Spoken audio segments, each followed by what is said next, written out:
السلام عليكم ورحمة الله تعالى وبركاته.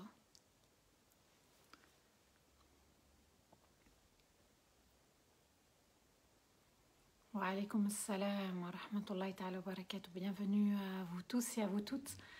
Barakallahu fikum d'être là. Qu'Allah vous récompense grandement et chaleureusement. Amin ya Rabbal Alamin. En espérant vraiment que ces moments que l'on passe témoignent pour nous le jour du jugement et qu'on puisse se retrouver même si on ne se connaît pas.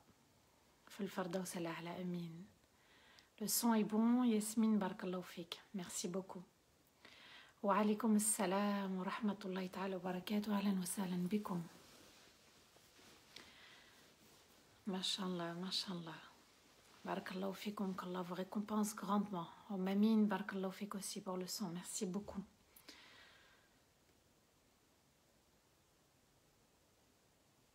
Wa alaykoum assalam wa rahmatullahi ta'ala wa barakatuh. Ça y est, on est en vacances, les vacances d'hiver. Qu'Allah vous récompense. Barakallahu fikum. Merci de votre présence, merci de votre fidélité, votre fraternité. Barakallahu fikum. Wa alaykoum assalam wa rahmatullahi ta'ala wa barakatuh. N'hésitez pas à partager aussi ce live, c'est très important. C'est une aumône, c'est une sadaqa. Vous allez être récompensé juste pour avoir partagé. Donc n'hésitez pas tout le long du live à partager. Et puis c'est une invitation pour d'autres, subhanallah, qui pourraient la voir et ça pourrait être vraiment utile pour eux. Wa alaykoum assalam wa rahmatullahi ta'ala wa barakatuh.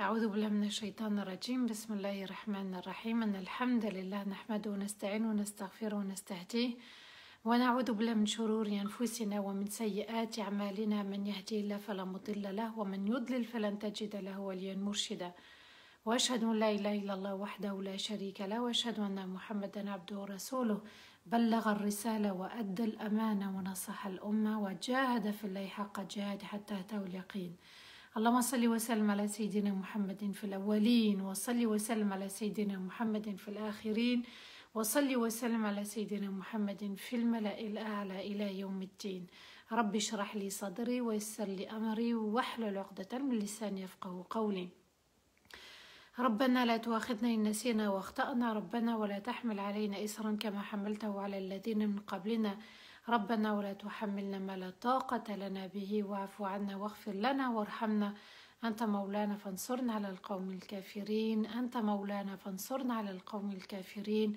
أنت مولانا فانصرنا على القوم الكافرين آمين اللهم آمين يا رب العالمين. Mes chers frères, mes chères sœurs, mes chers enfants, assalamu alaikum wa rahmatullahi ta'ala wa barakatuh. Qu'Allah vous récompense tous et toutes pour votre présence. Encore une fois, n'hésitez pas à partager ce live. Ça sera vraiment utile pour d'autres personnes. Ça sera aussi utile pour vous pour le jour du jugement. Des hasanat, on en a besoin. Des bonnes actions, on en a besoin. Et qu'Allah accepte surtout celles-ci puisque ce sont les paroles d'Allah Azza wa Jal. Les paroles d'Allah sont magnifiques. Les paroles d'Allah sont les plus belles. Les paroles d'Allah sont les plus parfaites. Les paroles d'Allah sont les plus vraies. Et les paroles d'Allah sont les plus apaisantes. Alhamdulillah qu'Allah apaise notre cœur à travers tous ces lives, mashallah. Et puis, alhamdulillah, on approche vraiment la fin de Surat al-Baqarah, la sourate de la vache, cette histoire où Allah Azza wa Jal nous mentionne une histoire de confiance, de tawakkul, que celui qui place son affaire entre les mains d'Allah, Allah Azza wa Jal prendra soin de lui et Allah l'honorera. Souvenez-vous cette histoire de la vache avec les Bani Israël, et puis il fallait trouver cette vache, subhanallah, parce qu'il y a eu un meurtre, un crime, et on voulait savoir qui c'était. Et Allah Azza wa Jal va conduire justement les Bani Israël à cet homme qui avait laissé cette vache et qui savait qu'il allait bientôt mourir, et il s'est dit, Ya Allah, je laisse cette vache entre tes mains pour mon enfant et mon époux, subhanallah, après sa mort, cette vache va être vendue à un prix très très important.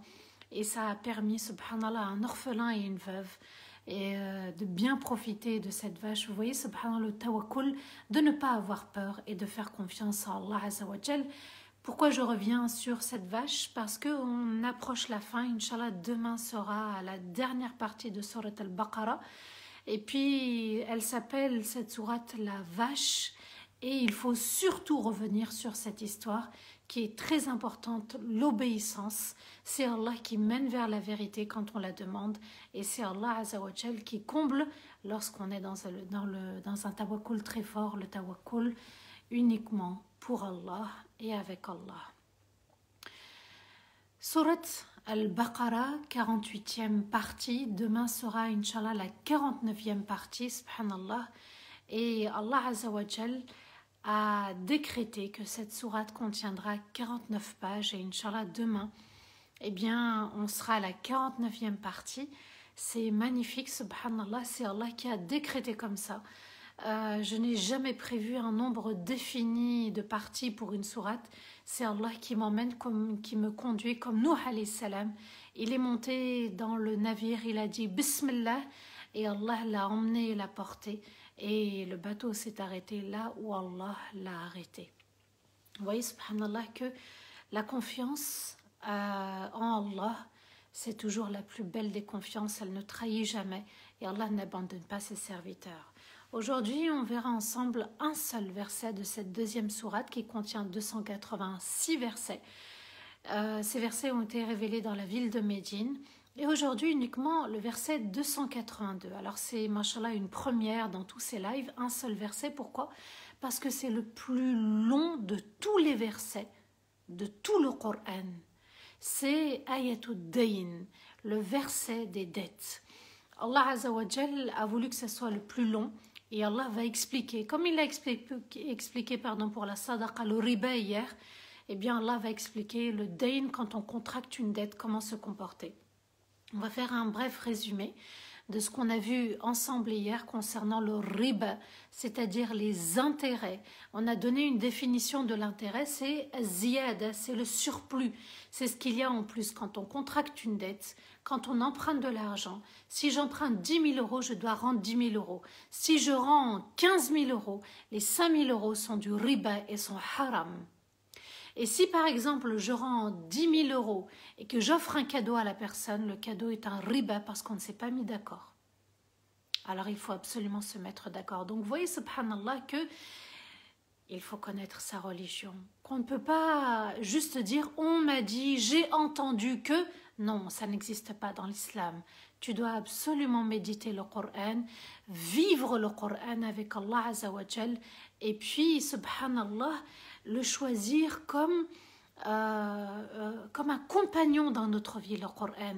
D'ailleurs, il y a une formation, Vivre le Coran, avec notre professeur Abdul Karim. Et mashallah, il vous donne des outils pour être autonome, que vous soyez arabophone, francophone ou autre, subhanallah, puisque ça peut concerner les grands, les petits.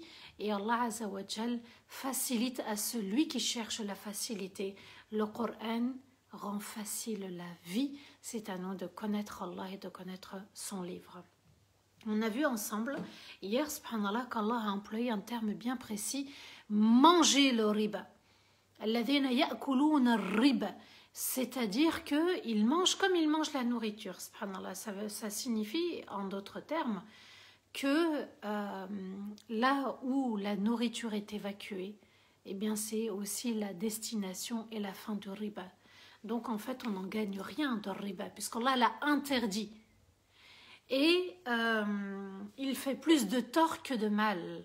C'est comme ça qu'Allah a défini les choses. Et Allah ne donne même pas la raison de pourquoi il a interdit le riba.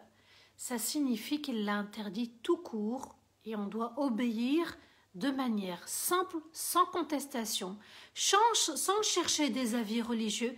Oui, mais on m'a dit. Alors avec le on m'a dit, on va se repentir sincèrement pour Allah. Je ne savais pas, on m'a dit. Allah appelle au repentir parce qu'à l'époque des Arabes, à l'époque de Rasulullah sallallahu alayhi wa sallam, eh bien, on pratiquait aussi le riba. Et Allah est venu légiférer. Et Allah est venu établir une loi pour le riba. C'était interdit à l'époque du prophète alayhi salatu wassalam. Et ça sera interdit jusqu'à la fin des temps. Et sans négociation. Donc, Allah Azzawajal aussi a parlé de cette personne qui contracte le riba, c'est-à-dire qu'il le prend ou qu'il le donne, eh bien, il sera secoué au réveil de la tombe, comme s'il était secoué par le diable, par Shaitan. Et ceux qui comparent aussi le commerce au riba, c'est-à-dire ils ont fait du riba leur loi, leur principe de vie, eh bien Allah Azza wa Jal se charge d'eux. Les Bani Israël étaient dans cet état d'esprit, puisqu'ils ont comparé le commerce au riba. Ils n'ont pas comparé le riba au commerce, parce que le riba pour eux, c'était une pratique habituelle, normale. Ils ont banalisé le riba. À la suite de cet exemple, Allah nous dit, Allah vous fait le rappel. Celui qui accepte ce rappel et se repent parce qu'il a contracté un emprunt avec dette, avec riba, Allah lui pardonnera. Mais celui qui s'entête et continue, eh bien Allah Azza wa Jal lui dit, l'enfer est l'éternel repos, l'éternelle demeure pour toi. Donc le repentir, et on demande à Allah de nous faciliter, et Allah Azza wa Jal en fait son affaire. Place ton affaire, même si tu l'as fait et tu ne savais pas, ou que tu le savais, demande pardon à Allah, parce que c'est interdit, et qu'il faut revenir absolument auprès d'Allah. Et Allah nous dit qu'il anéantit le riba. Yamhaqullahu riba. C'est-à-dire qu'il le détruit, il n'y a aucune baraka dans le riba. Regardez la situation actuelle, les crises financières, les crises boursières, les pays qui sont en chute libre, subhanallah, financièrement. Beaucoup, on a l'impression que, subhanallah, ce sont des puissances mondiales, mais au final, la crise financière a touché tous les pays. Pourquoi? Parce qu'on travaille avec le riba de pays à pays, entre pays, eh bien, on emprunte, on prête, et avec le riba, c'est pas juste le simple petit particulier quand il va à sa banque.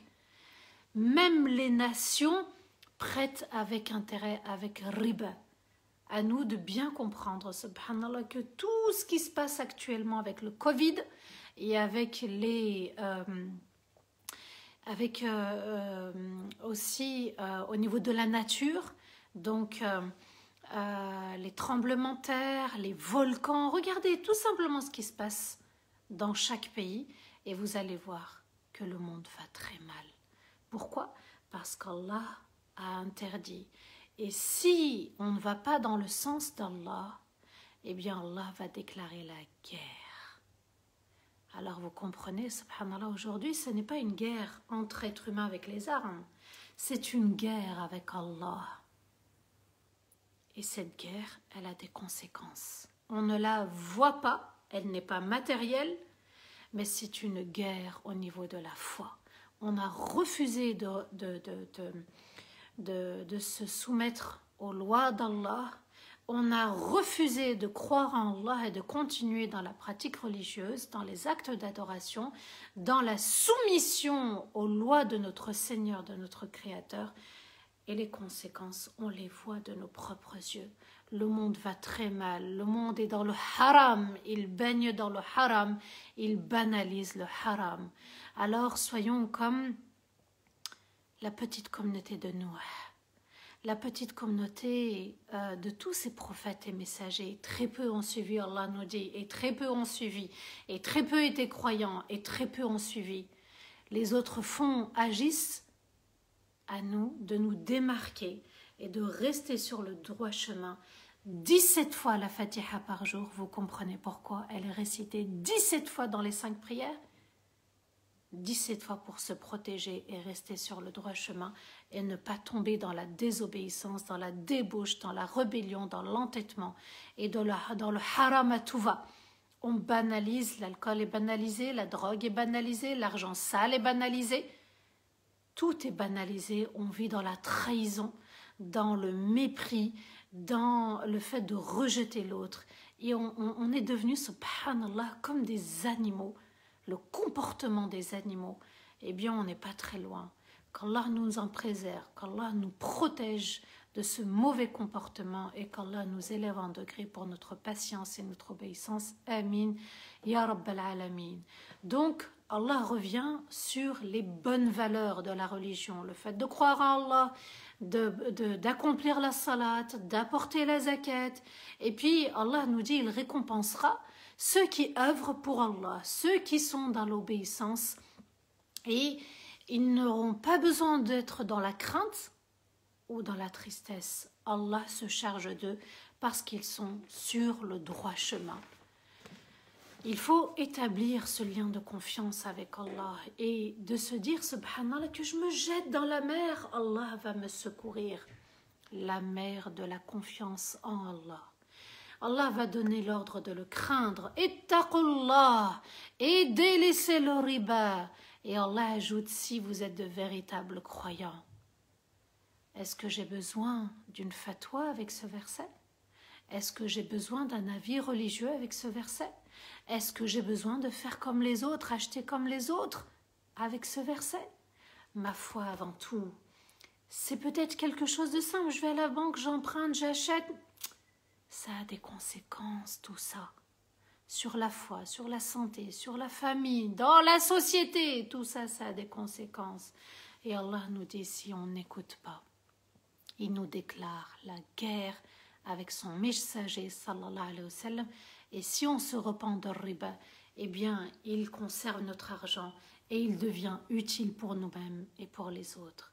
Et si quelqu'un est en difficulté, Allah nous dit, eh bien, on prolonge le délai, on l'aide, on lui facilite le remboursement. Vous voyez comment Allah, en fait, compare celui qui est mahnoug, étranglé par les dettes, le riba, il n'y a pas de baraka. Même pour rembourser, ça sera une galère et une souffrance.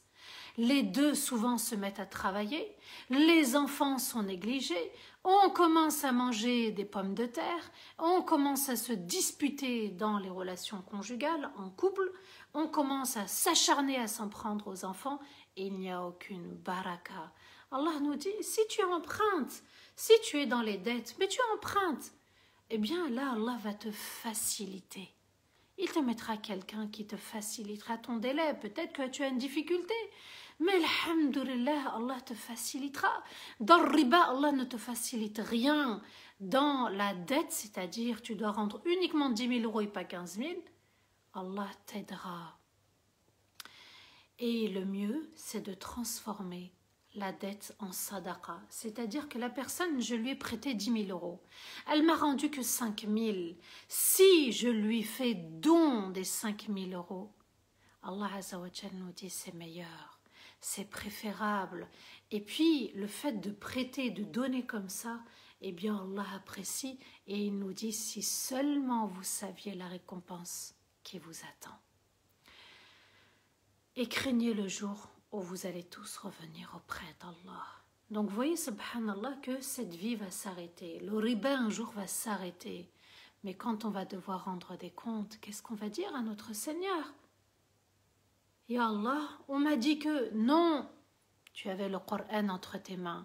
Page 47 de Surat al-Baqarah, tu devais le savoir. Je t'ai dit, iqra, lis, comprends ta religion, connais ta religion. Et Allah a été très clair dans le riba.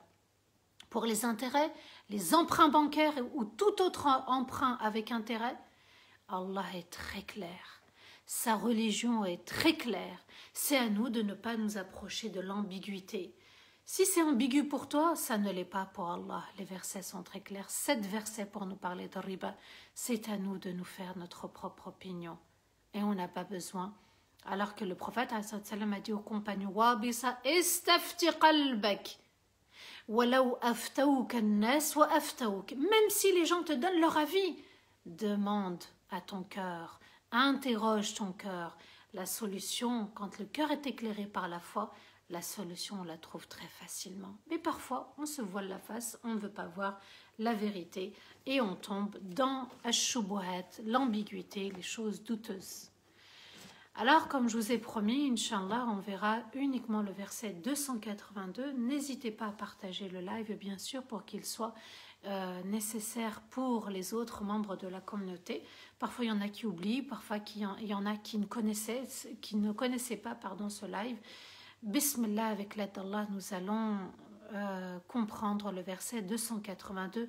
Ne vous dites pas, c'est inutile de savoir. Si Allah en a parlé, c'est que ça sera utile pour nous ou pour d'autres, un jour ou l'autre. Il faut absolument connaître sa religion. C'est nécessaire et primordial à notre époque, surtout à notre époque. A'oudou billahi minash shaitanir rajim. Bismillahir rahmanir rahim. Allah nous dit, ça va être long, mais ça sera un bien pour le cœur. Rester, subhanallah, c'est un acte d'adoration. Ya ayyuhalladhina amanu.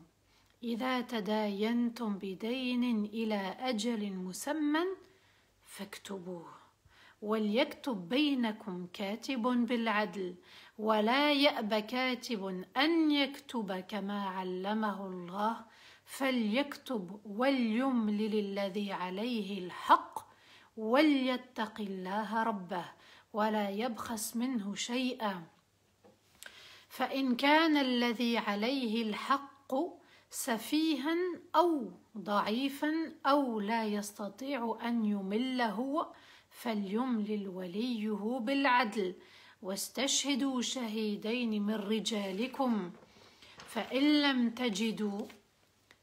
فإن لم يكون رجلين فرجل وامرأتان ممن ترضون من الشهداء أن تضل إحداهما فتذكر إحداهما الأخرى ولا يأبى الشهداء إذا ما دعوا ولا تسأموا أن تكتبوه صغيرا أو كبيرا إلى أجله ذلكم أقسط عند الله وأقوم للشهادة وأدنى ألا ترتابوا إلا أن تكون تجارة حاضرة تديرونها بينكم فليس عليكم جناح ألا تكتبوها وأشهدوا إذا تبايعتم ولا يضار كاتب ولا شهيد وإن تفعلوا فإنه فسوق بكم واتقوا الله ويعلمكم الله والله بكل شيء عليم.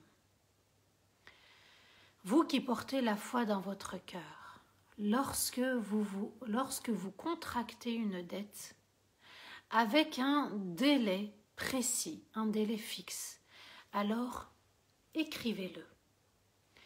Que ceux qui sont avec vous écrivent avec justesse et en toute vérité, et que celui qui écrit ne s'empêche pas d'écrire s'il est disponible, et qu'il écrive comme Allah lui a enseigné l'écriture, et que celui qui contracte la dette dicte à celui qui fait le prêt, et qu'il craigne Allah son Seigneur en dictant et se protège de ne rien en diminuer. Et si celui qui prête à une faible personne de la raison, ou est faible, ou qu'il ne peut pas dicter alors que son proche dicte pour lui, et demandez 2 témoins parmi vos hommes, et s'il n'y a pas 2 hommes, alors prenez un homme et 2 femmes parmi ceux dont vous êtes satisfaits de leur témoignage, afin que si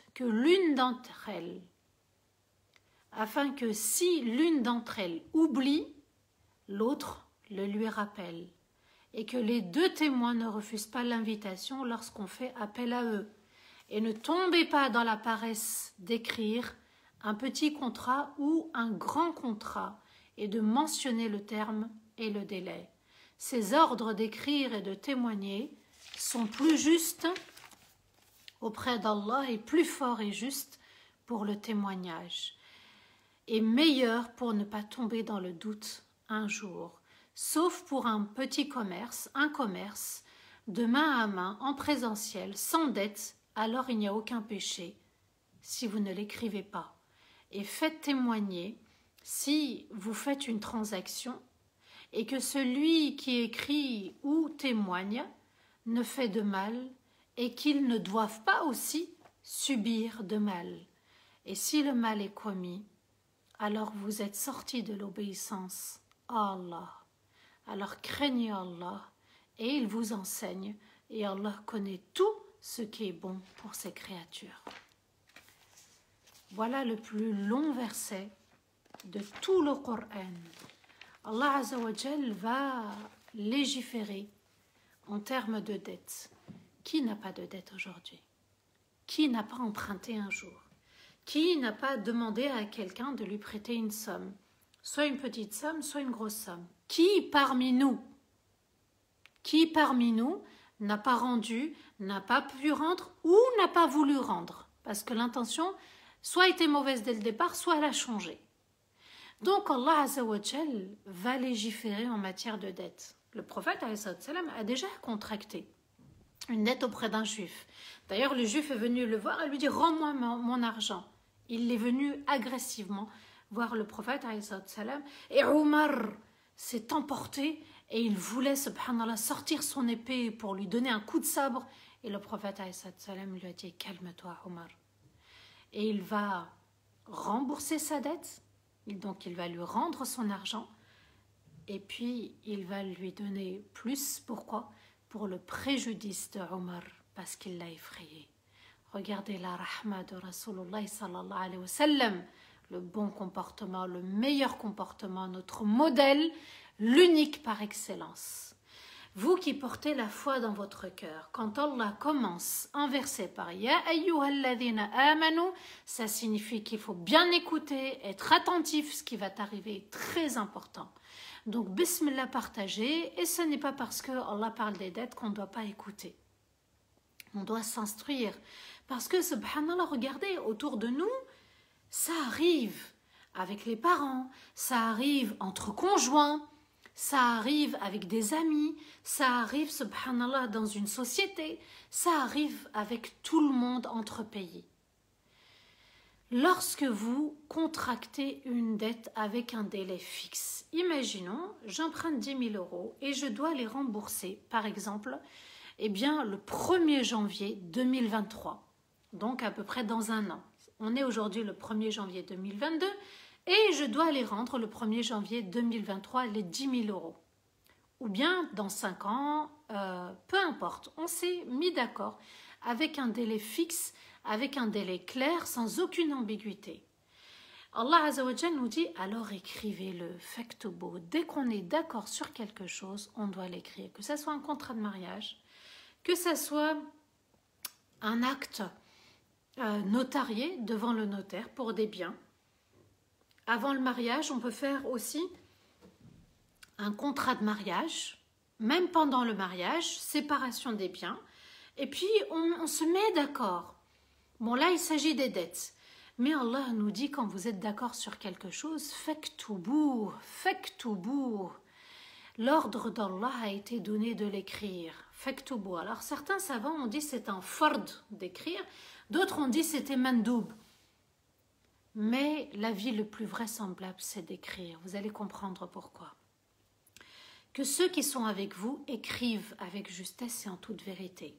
Donc, ceux qui vont écrire l'accord pour cette transaction, pour cette dette, cet emprunt, eh bien, ceux qui sont autour, c'est à eux d'écrire. Pourquoi? Pour être le plus juste. Donc, si moi, j'emprunte une somme, 10 000 €, la personne qui me prête, eh bien, nous deux, c'est pas à nous d'écrire le contrat, l'acte. C'est aux personnes qui sont autour de nous, qui vont témoigner pour nous et qui vont écrire l'accord de principe entre les deux. Donc, celui qui écrit est celui, subhanallah, qui va écrire ce qu'on va lui demander d'écrire. Ça, c'est important de bien comprendre cette notion. Donc, il y a celui qui emprunte, il y a l'emprunteur et il y a celui qui prête, le prêteur.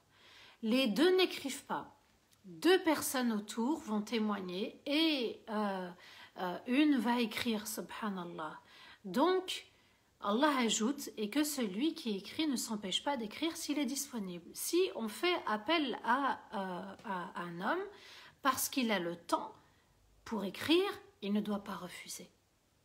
Regardez, chacun sa place. Chacun, Allah lui a dicté son comportement face à cette dette. C'est juste une dette, subhanallah, pour vous dire que c'est important quand on emprunte et quand on rend. La dette, yawm al-qiyamah, c'est quelque chose d'immense. Ce n'est pas à prendre à la légère. Allah va légiférer le plus long des versets pour te dire ne joue pas avec la dette. Ne joue pas quand tu empruntes. Et même quand tu empruntes et tu prêtes, fais les choses dans l'art et la manière de faire. Donc celui qui est disponible, il ne doit pas refuser. Il ne doit pas s'empêcher et refuser la demande. Et qu'il écrive comme Allah lui enseignait l'écriture. Ici, c'est magnifique. La personne qui sait écrire, c'est ce qu'Allah nous dit, doit être reconnaissante envers Allah. C'est Allah qui lui a appris. Ce n'est pas parce que à l'âge de 6 ans ou à 5 ans, on m'a appris à écrire à l'école que c'est grâce à moi ou au professeur d'école. Non, c'est grâce à Allah. Ici, Allah Azza wa Jal nous dit c'est un don de moi, c'est un cadeau que tu saches écrire, subhanallah. Et puis ceux qui ne savent pas écrire aussi, c'est un cadeau. Le prophète salam ne savait ni lire ni écrire. Ne soyez pas dans la dévalorisation, au contraire. Celui qui écrit, c'est Allah qui lui a permis. Celui qui ne sait pas lire et écrire, c'est Allah qui a autorisé ceci. Donc, Allah Azza wa Jal nous dit, comme je t'ai enseigné l'écriture, donc c'est grâce à moi que tu saches écrire, eh bien, ne refuse pas ce cadeau d'Allah Azza wa Jal. Et Allah va ajouter, et que celui qui contracte la dette, donc l'emprunteur, dicte à celui qui fait le prêt, et qu'il craigne Allah son Seigneur en dictant. Donc vous voyez, subhanallah, j'ai emprunté 10 000 euros auprès de Abdullah, par exemple, tel jour, à telle heure, à tel lieu, en présence d'un tel, un tel, un tel et un tel, et je rends la somme au 1er janvier 2023, 2024, 2025. Vous voyez, subhanallah, il faut être précis. On ne diminue rien. Il t'a rendu 10 000 euros, ça n'est pas 9 000 ou 5 000 ou 7 000. Tu ne triches pas. 10 000 euros, ça reste 10 000 euros. Et Allah Azza wa Jal nous dit et qu'il se protège de ne rien diminuer. N'oublie rien, ne diminue rien, ne triche pas lorsque tu vas dicter. Et si celui qui prête a une faiblesse, si cette personne, subhanallah, c'est une personne âgée, elle est malade, si c'est une personne qui est jeune aussi, eh bien, Allah Azza wa Jal nous dit, ou qu'il ne peut pas dicter, c'est-à-dire qu'il ne connaît pas la langue. Si, par exemple, moi et Abdullah, on parle français, moi je parle français et Abdullah parle uniquement l'arabe, eh bien, je dois aussi faire confiance à cet interprète, ce traducteur. D'accord? Donc, ce traducteur doit être juste. Quand je le choisis, il doit être juste. Il doit être fiable. Ça doit être quelqu'un de principe parce qu'on va faire un accord, un échange. Et parfois, c'est entre pays. On n'a pas la même langue, mais on peut venir avec un interprète. Si, par exemple, tel pays prête à tel autre pays et que les deux présidents ne connaissent pas la langue de l'autre, on fait confiance à un interprète. Donc, vous voyez, même Allah a calculé ceci.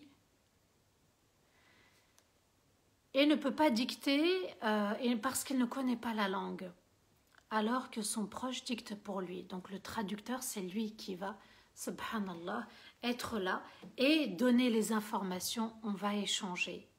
Et demander 2 témoins. Donc le traducteur va parler pour lui et celui qui emprunte, c'est lui qui va dicter et demander 2 témoins parmi vos hommes.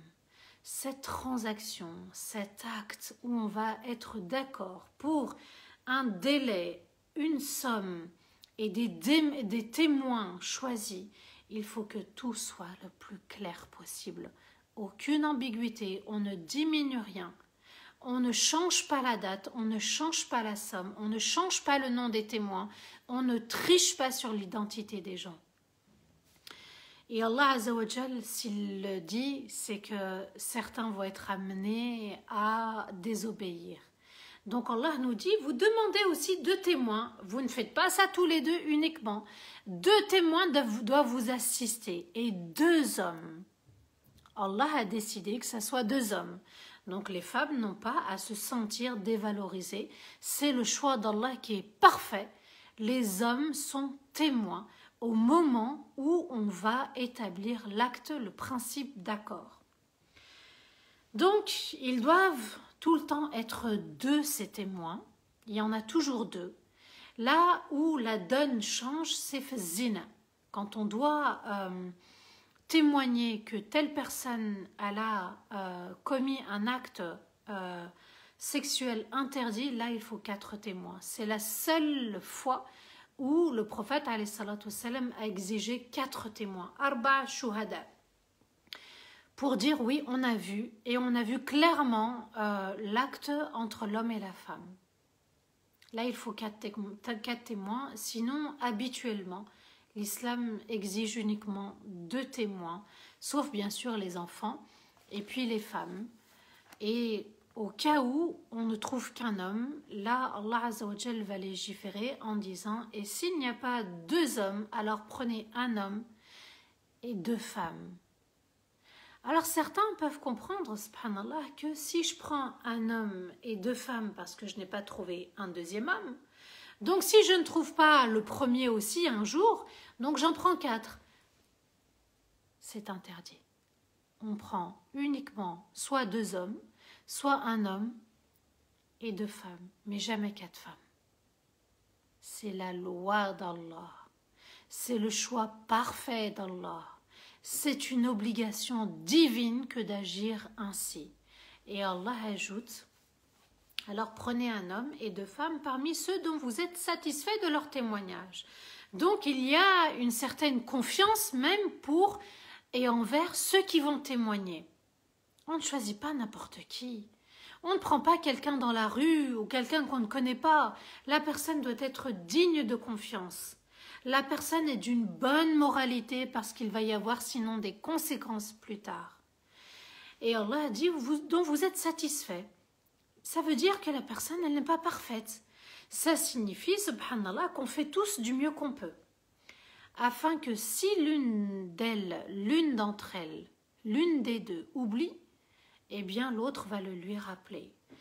Alors j'ai trouvé, subhanallah, la traduction mauvaise de dal. فَإِنْ ضَلَّتْ إِحْدَاهُمَا, c'est-à-dire, et si l'une d'elles s'égare, est égarée. C'est pas cette traduction. Hash al-nisa. Il faut respecter les femmes quand même.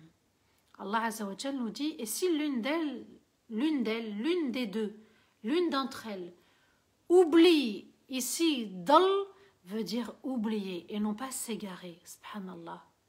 On ne prend pas quelque chose, le Coran ne peut pas se contredire. Si je suis satisfaite, je ne peux pas choisir quelqu'un qui va s'égarer. Ici, ça signifie, et ça nous arrive, nous les femmes, d'oublier. Ça peut nous arriver peut-être plus que les hommes. C'est ce qu'Allah Azza wa Jal veut nous dire. Il se peut que... Alors, il se peut, hein, c'est une hypothèse. Ça n'est pas une certitude que l'une d'entre elles va oublier. Et si l'une d'entre elles oublie, eh bien l'autre va lui faire le rappel, tout simplement. Et les femmes, ici, subhanallah, peuvent témoigner pour l'argent. Quand il s'agit de biens d'argent, elles témoignent.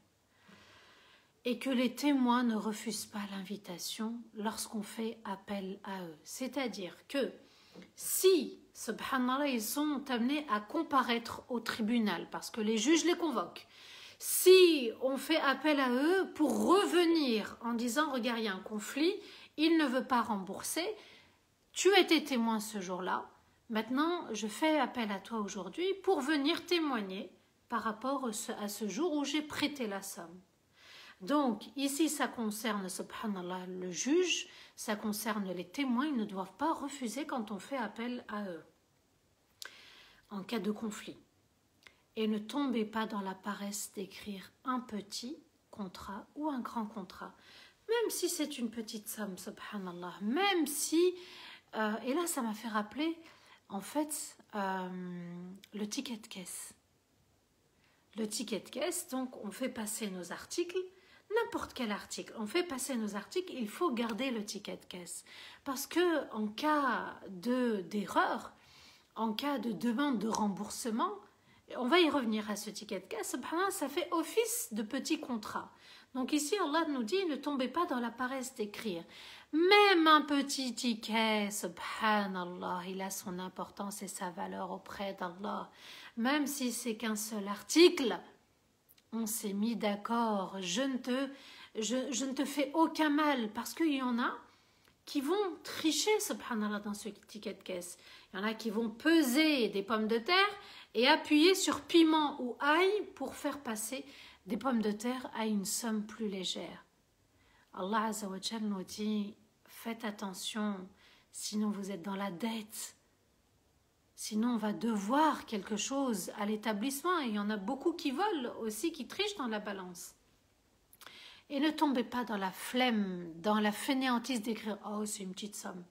Même 50 €, même 10 €, il faut garder le ticket. Pourquoi? Parce qu'on peut être lésé. On peut jeter le ticket et se rendre compte, subhanallah, que la marchandise n'est pas bonne, que ce qu'on a acheté n'est pas bon. J'avais offert une fois une plante donc, à un membre de ma famille. Et puis, subhanallah, elle a gardé le ticket. La plante a développé des insectes et qui commençaient à faire du mal à la plante. Donc, alhamdoulilah, elle a gardé le ticket et puis elle s'est faite rembourser. Le ticket, sans le ticket, on ne peut pas, subhanallah, établir la justice. Donc, même ça, subhanallah, qui fait partie de notre vie, Allah en avait déjà parlé dans le Coran. Donc, même le petit ticket, oh, c'est pour... Non, garde ton ticket, c'est mieux.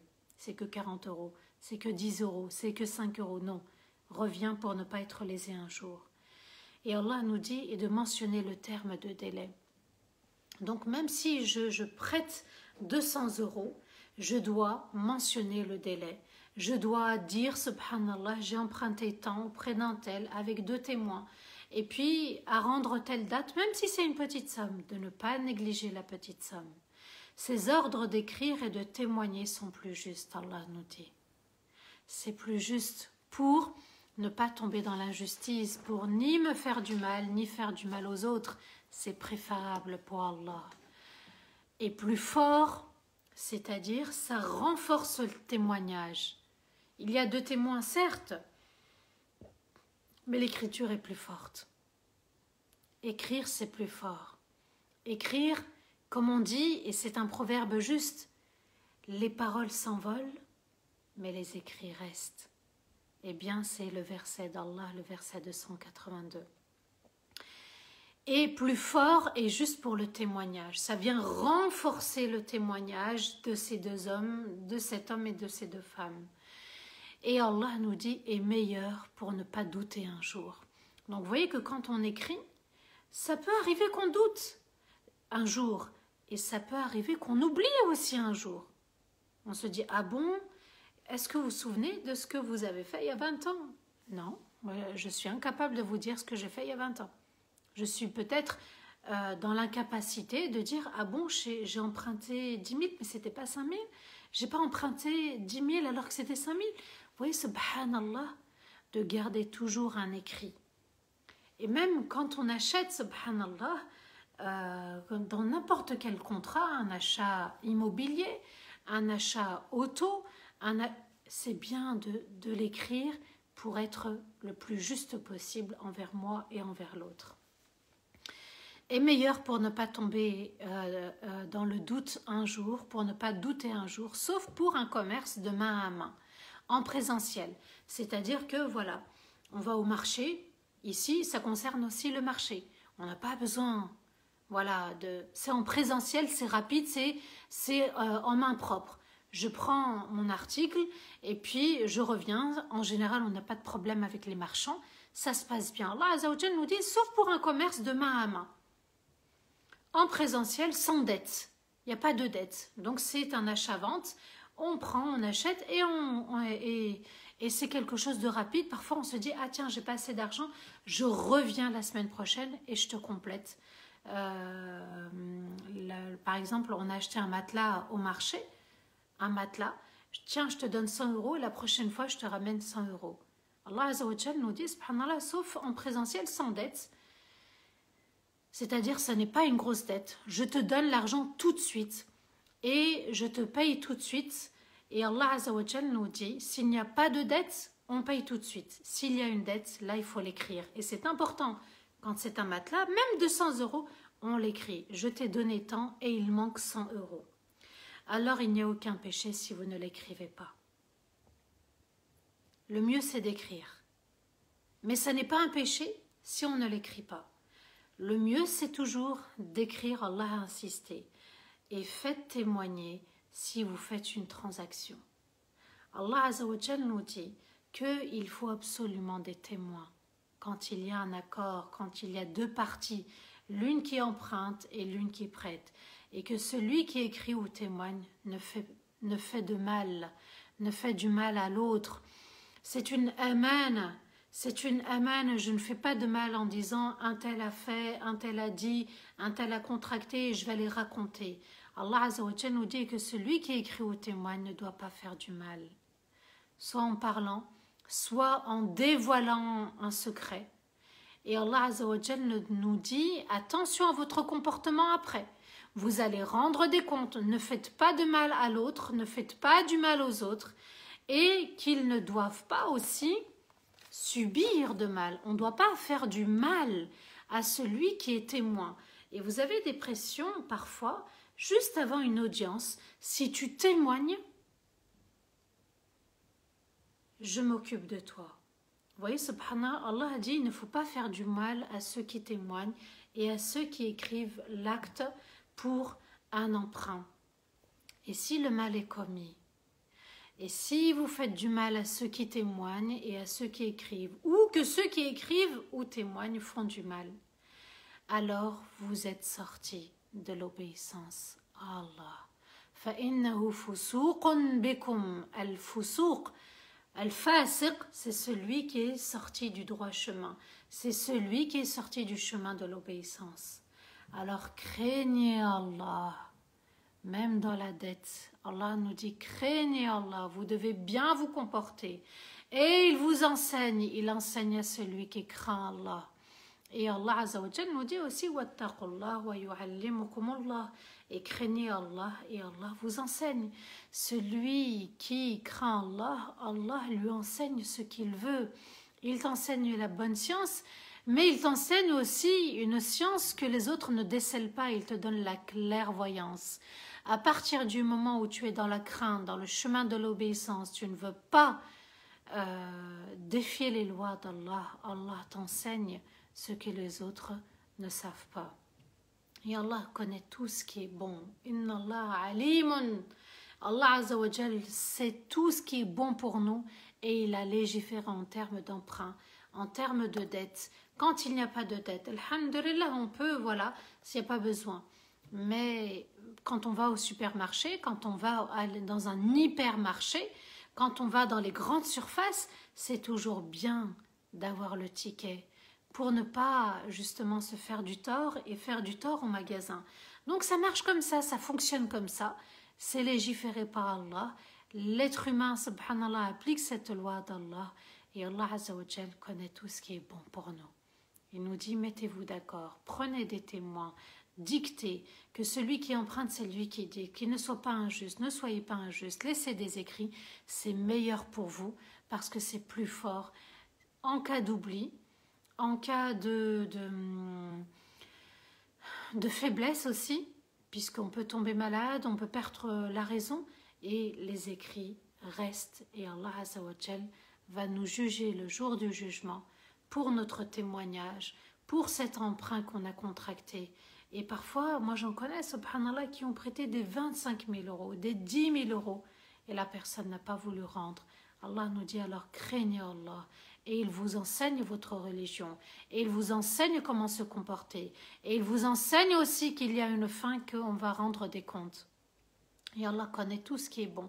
C'est comme ça qu'il faut fonctionner. Ne pas négliger l'acte écrit. Il ne faut pas négliger, subhanallah, cette écriture, ces témoignages, pour être le plus juste envers nous. Parce qu'il y a des personnes, subhanallah, qui vont se sentir lésées et qui vont tomber dans la dépression et qui vont se faire du mal ou qui vont faire du mal à l'autre. c'est-à-dire tu ne m'as pas rendu la somme que je t'ai prêtée. Soit on va mettre une pression, soit on va aller jusqu'aux armes pour certains. Allah Azza wa Jal nous dit, c'est meilleur pour vous, je sais ce que je vous dis et c'est préférable pour vous. Allah a révélé les versets en termes d'argent, de l'aumône. Il va parler de riba, il va parler de la dette, il nous parle d'argent. Pourquoi? Parce que ça fait partie des relations humaines de tous les jours. L'argent, on fonctionne dès qu'on sort. Dès qu'on sort la pompe à essence, dès qu'on sort les courses, dès qu'on sort, subhanallah, quand on va vers les amis aussi et qu'on emprunte, Allah Azza wa Jal nous dit, ce sont des versets pour qu'on s'entende bien entre nous dans la communauté, pour préserver les relations humaines, pour préserver les liens, même entre époux, pour préserver les liens familiaux, amicaux, professionnels, pour préserver les liens entre nations aussi. Et Allah Azza wa Jal nous dit, pour éloigner le mal, pour éloigner tout mal. C'est comme ça qu'Allah voit les choses et il a décrété les choses. Les mauvaises relations viennent avec la rivalité. Les mauvaises relations viennent avec l'amour pour cette vie, parce qu'on a oublié l'au-delà. Quand la personne refuse de rembourser sa dette, elle te dit ben non. Et puis il y en a qui ne veulent pas rembourser parce qu'ils se disent ah ben il a les moyens, elle a les moyens, j'ai pas besoin de rembourser. Mais subhanallah, ça ne marche pas comme ça, c'est pas ta loi à toi. Ce n'est pas ta loi à toi, c'est la loi d'Allah qui est précieuse et qu'on doit mettre en pratique. Mais la concurrence dans le bien est meilleure, subhanallah, c'est-à-dire la concurrence vers l'au-delà, pour le paradis, pour satisfaire Allah. L'argent est un test, l'argent est un moyen. Certains en ont fait une fin, un objectif. Ils vivent pour l'argent, ils adorent l'argent. Allah Azza wa Jal nous dit attention aux dettes. Et vous avez des personnes qui vont jouer dans les casinos, les jeux de hasard, et qui vont s'endetter et s'endetter encore pour aller consulter un marabout, pour aller aussi, subhanallah, jouer au PMU, pour aller jouer dans les casinos. Et puis il emprunte 1000 et 5000 et il est comblé, criblé de dettes. Vous voyez, subhanallah. Donc, il va falloir aussi établir un accord écrit. Et vous avez des personnes parfois qui ne peuvent plus rembourser, submergées de dettes parce qu'ils l'ont dépensé dans le haram. C'était un test pour lui, l'argent. Il a adoré l'argent. Et regardez, subhanallah, comment les gens adorent l'argent aujourd'hui. Les trucs à gratter, les tickets à gratter, les trucs, les chiffres à entourer, les casinos aussi. Les gens adorent, oui, mais j'ai envie d'être riche un jour. J'ai envie aussi d'aider ma famille. J'ai envie aussi de m'en sortir de cette galère. Mais si tu te mets dans une autre galère, comment tu vas t'en sortir? Donc vous comprenez comment Allah Azza wa Jal légifère les choses. Et il sait très bien, il nous a dit, craignez Allah dans ce que vous allez prendre comme dette. Et puis aussi quand vous allez prêter cette somme. Allah Azza wa Jal nous dit dans Surat An-Nisa, le verset 29, La ta'kulu amwalakum baynakum bil batil. Et ne mangez pas votre argent entre vous de manière à faire du mal, en faisant du mal aux autres. Donc, je ne peux pas prendre l'argent des autres pour jouer dans les casinos. Je ne peux pas aussi prendre l'argent des autres pour me prostituer. C'est haram. La prostitution, le proxénétisme. Vous voyez cet argent sale, cet argent noir, cet argent qui fait du mal aux familles, aux couples, aux sociétés. Allah Azza wa Jal nous dit ne mangez pas. Et on mange et on emprunte. On emprunte aussi, subhanallah, pour embellir notre appartement. On emprunte pour aller en vacances. On emprunte pour acheter une super voiture. Allah Azza wa Jal nous dit, faites attention, craignez Allah, c'est Allah qui donne. Donc, je dois aussi réfléchir avec la politique du riche et non la politique du pauvre. Eh bien, il y en a qui veulent rester dans la galère, qui pensent galère et qui doutent qu'ils vont s'en sortir. Allah Azza wa Jal, il te dit, redresse ta situation d'abord et ensuite fais le tawakkul, fais confiance en ton Seigneur, il te comblera. Il y en a qui ont réussi, des musulmans, des non-musulmans, et qui sont devenus très riches, comme Abu Bakr radiallahu anhu. C'était un homme absolument riche. et d'autres compagnons. Aimer l'argent, c'est quelque chose qu'Allah Azza wa Jal a placé sur terre. L'argent est un droit, j'ai le droit d'être riche. Sulaiman alayhi salam a demandé quelque chose d'impensable, tout un empire. Et Allah lui a donné. Il suffit de demander et il suffit aussi de redresser sa situation. Je ne peux pas être à découvert et puis essayer de réussir. Redresse d'abord ton découvert et tu verras qu'Allah t'ouvrira des portes. Et Allah Azza wa Jal nous dit aussi dans Surat Al-Imran, وَمَنْ يُرِيدْ ثَوَابَ الدُّنْيَا نُؤْتِهِ مِنْهَا, celui qui veut la récompense de cette vie, on lui en donnera une partie. وَمَنْ يُرِيدُ ثَوَابَ الْآخِرَةِ نُؤْتِهِ مِنْهَا وَسَنَجْزِي الشَّاكِرِينَ. Et ceux qui veulent la récompense de l'au-delà, on lui en donnera. Et on récompensera ceux qui sont reconnaissants. Comprenez comment Allah Azza wa Jal légifère. Et je terminerai par ce verset de Surat Al-Shura, le verset 36. وَمَا عِنْدَ اللَّهِ خَيْرٌ وَأَبْقَى لِلَّذِينَ آمَنُوا وَعَلَى رَبِّهِمْ يَتَوَكَّلُونَ. Et ce qu'il y a auprès d'Allah est meilleur et dure plus longtemps. لِلَّذِينَ آمَنُوا, pour ceux qui croient véritablement. Et ils placent leur confiance en Allah. Donc, à nous de choisir le meilleur, l'au-delà. Et que cette vie, alhamdoulilah, comme on dit, c'est vrai, on est de passage. Mais ça veut dire quoi, on est de passage? Ça veut dire qu'on doit œuvrer et un jour on va la quitter avec nos œuvres. On va la quitter, subhanallah, cette vie, avec des bonnes actions ou des mauvaises. Alors attention à ne pas rester dans ce qui est interdit, d'aller vers un retour vers Allah, un repentir pour Allah. Et de se dire maintenant, même si j'ai contracté un emprunt bancaire, une dette, je laisse entre les mains d'Allah et je suis le plus sincère possible avec mon Seigneur et avec les créatures d'Allah. Qu'Allah nous accorde un cœur pur et purifié. Qu'Allah nous permette de le satisfaire et de le rencontrer et il est entièrement satisfait de nous. Et qu'Allah nous comble au niveau des biens et que ces biens soient un moyen pour nous rapprocher d'Allah. Uniquement et tout simplement. Amin ya Rabbal Alamin. Wa astaghfirullah li wa lakum. Subhana rabbika rabbil izzati amma yasifun. Wa salamun ala al-mursalin. Walhamdulillahi Rabbil Alamin. Amin. Allahumma amin. Barakallahu fikum pour votre écoute, pour votre présence et pour cette belle fidélité très fraternelle. Un grand merci du fond du cœur. Barakallahu fikum. Place aux questions, peut-être, ou aux commentaires.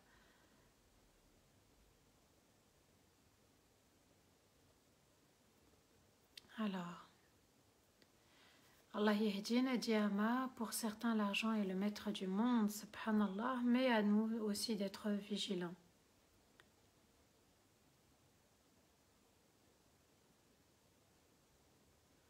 Alors, les intérêts bancaires, alors, quand on place de l'argent, ce qui est en plus, quand il est fructifié cet argent, eh bien on le prend et on donne aux pauvres, mais pas en sadaqa, hein. C'est pas une sadaqa ça, c'est juste on s'en débarrasse.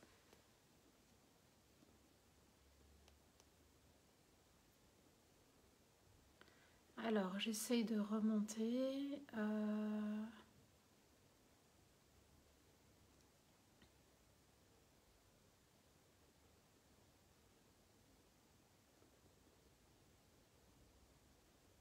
Oui, l'argent est le nerf de la guerre. Oui, on en a besoin. Il doit être utile, justement.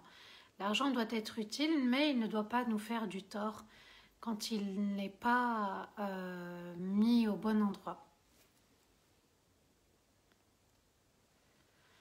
Voilà, laissez des commentaires si vous souhaitez faire une remarque par rapport à ce verset. Alors, Salima dit, j'ai acheté une maison avec intérêt, ça veut dire c'est riba? Oui. Alors si, bien sûr, tu l'as acheté en argent comptant, elle fait 150 000, tu as donné 150 000, alhamdoulilah, ça n'est pas du riba. Mais si tu as contracté une dette auprès de la banque et que tu dois rendre 200 000, et oui, les 50 000, non, les 500 000, pardon, tu as contracté 150 000 et tu dois rendre 200 000, les 500 000, c'est du riba.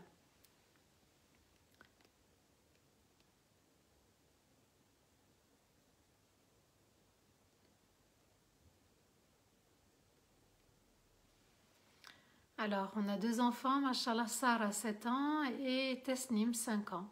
Alhamdulillah, Mashallah, je vous embrasse, mes petits-enfants. Allah barik.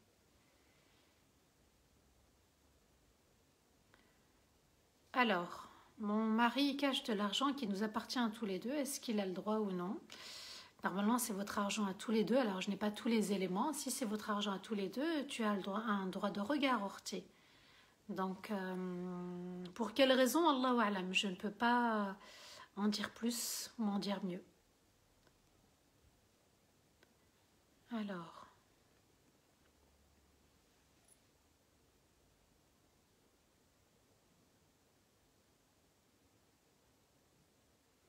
je n'ai pas compris ta question, Rania. Une personne qui emprunte de l'argent, mais elle n'a pas pris de témoin, est-ce qu'on peut lui expliquer? J'ai pas compris.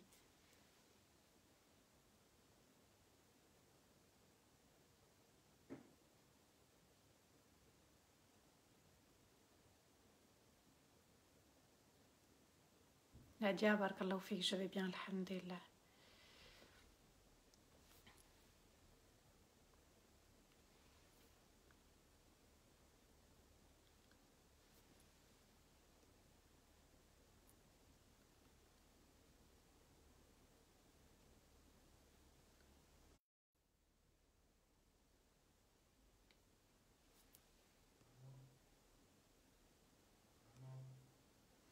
Voilà, Inch'Allah, on va faire dua. On va faire dua, Inch'Allah, on va s'arrêter là. Barakallahu fikum. Et puis on reviendra demain, Inch'Allah, 14h30. أعوذ بالله من الشيطان الرجيم بسم الله الرحمن الرحيم اللهم صل وسلم على سيدنا محمد في الأولين وصل وسلم على سيدنا محمد في الآخرين وصل وسلم على سيدنا محمد في الملأ الأعلى إلى يوم الدين ربنا لا تؤاخذنا إن نسينا وأخطأنا ربنا ولا تحمل علينا إصرا كما حملته على الذين من قبلنا ربنا ولا تحملنا ما لا طاقة لنا به واعف عنا واغفر لنا وارحمنا أنت مولانا فانصرنا على القوم الكافرين اللهم يا أرحم الراحمين يا رب العالمين ارحم والدينا ووالدي والدينا وجميع المسلمين الأحياء منهم الميتين اللهم لا إله إلا أنت سبحانك ظلمنا أنفسنا وإن لم تغفر لنا وترحمنا لنكونن من الخاسرين اللهم من كان مريضا فاشفيه ومن كان ضالا فهديه ومن كان سائلا فأعطيه ومن كان مسجونا فاطلق سراحه ومن كان مديونا فسد الدين ومن كان عازبا فزوجه ومن كان طالبا فنجحه يا رب العالمين اللهم انت ربنا لا اله الا انت خلقتنا ونحن عبيدك ونحن على عهدك ووعدك ما استطعنا نعوذ بك من شر ما صنعنا ونبوء لك بنعمتك علينا ونبوء بذنوبنا فاغفر لنا ذنوبنا فانه لا يغفر الذنوب الا انت اللهم لا اله الا انت لك الحمد اذا رضيت ولك الحمد عند الرضا ولك الحمد بعد الرضا اللهم هب لنا من أزواجنا وذرياتنا قرة أعين واجعلنا المتقين إماما ربنا إنا نسألك حبك وحب من يحبك وحب العمل الذي يقربنا إلى حبك وحب نبيك محمد صلى الله عليه وسلم اللهم تقبل منا صلواتنا ودعواتنا وتقبل منا صالح الأعمال يا رحيم ويا رحمن اللهم صل وسلم على سيدنا محمد في الأولين وصل وسلم على سيدنا محمد في الآخرين وصل وسلم على سيدنا محمد في الملأ الأعلى إلى يوم الدين سبحان ربك رب العزة عما يصفون وسلام على المرسلين والحمد لله رب العالمين Amin, Allahumma amin, barakallahu fikum. Je vous dis à demain pour la dernière partie de Surat al-Baqarah. Ce soir, il y a un live à 20h30 dans la chaîne Milieu Islam sur Instagram. Barakallahu fikum, un grand merci à vous tous et à vous toutes. Wassalamu alaikum wa rahmatullahi ta'ala wa barakatuh.